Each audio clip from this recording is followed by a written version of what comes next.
कोई बंद होता अच्छा ये बच्चा स्कूल कोई नहीं होता तुसा सब तो पहले ये समझो कि स्कूल गवर्नमेंट स्कूल का तो वैसे भी फायदा बाबा जी क्या हाल है क्या हाल चाल है और ठीक ठाक हो फिट हो अच्छा मैं स्कूल चो आया इतने हाई स्कूल हशमत मिराले चो ते मैं माणी हाँ फाजिल शाह मेरा घर है उस्ताद लग होया ते बच्चों का नाम और दाखिल करेंदे वधिया भाई जितने बच्चे हैं ना एक तो तुहानू इहदा फायदा तालीम का फायदा हो गया तुहाडी कितनी उम्र है जी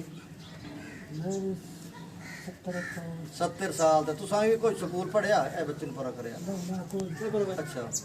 और तुसा ये दसो भाई पढ़िया लिखिया होना बेहतर है या अनपढ़ होना बेहतर है बेहतर है ना ये हुण तुहाडे पोतरे हैं अच्छा इन्हां हुण बच्चों को पढ़ावना एदा बुजुर्ग को एक फायदा इतना है कि एहसास कफालत जो प्रोग्राम है ना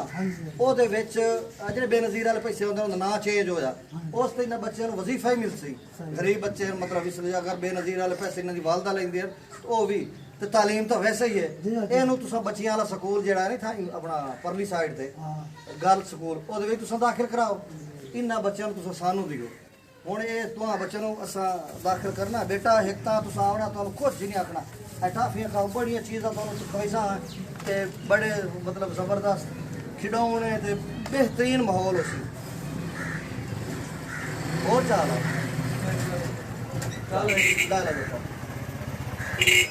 अच्छा ठीक है हो जाएगा कोई गल नहीं कोई बच्चे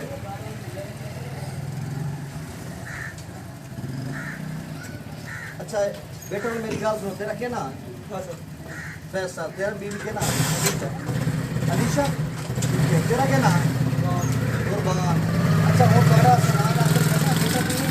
पानी जितने पढ़ाई है ना वो स्कूल है और वो एक स्कूल जो था वो स्कूल तेरा दाखला कैसे उससे जाना तुसा साढ़े स्कूल है जाना स्कूल लेके आया ना क्यों करके ते तुसा आना तुहानू उत्थे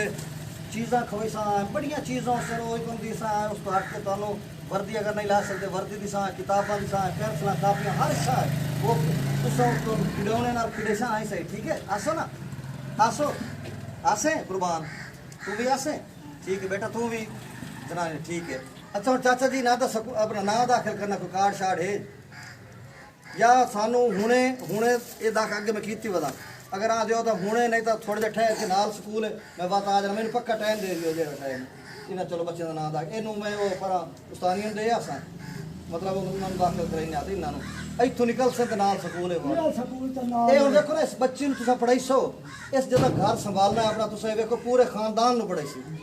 एक पढ़ी लिखी माँ जिहड़ी है वो कितना कुछ कर सकती है एक अनपढ़ माँ देखो सारा छपारा खेतां काम मेहनत मजदूरी आसान है सवाब का काम है लेकिन एक पढ़िया लिखिया बंदा हो तो कितनी कदर है लोग भी कदर मुआशरे च कदर एक मकाम मंजिल मिलती है ये बच्चे कितना खूबसूरत अल्लाह ताला इन्होंने बनाया ते महाराज दी राखी करेंदे तो राखी कर लेंगे मामला तो ऐसे नहीं कि तुहानू कोई नफरत फैलाइंदे पिया मकसद है तालीम इन्होंने दियो ना अच्छा उनको मैं किस लिहाज रहूँ दसो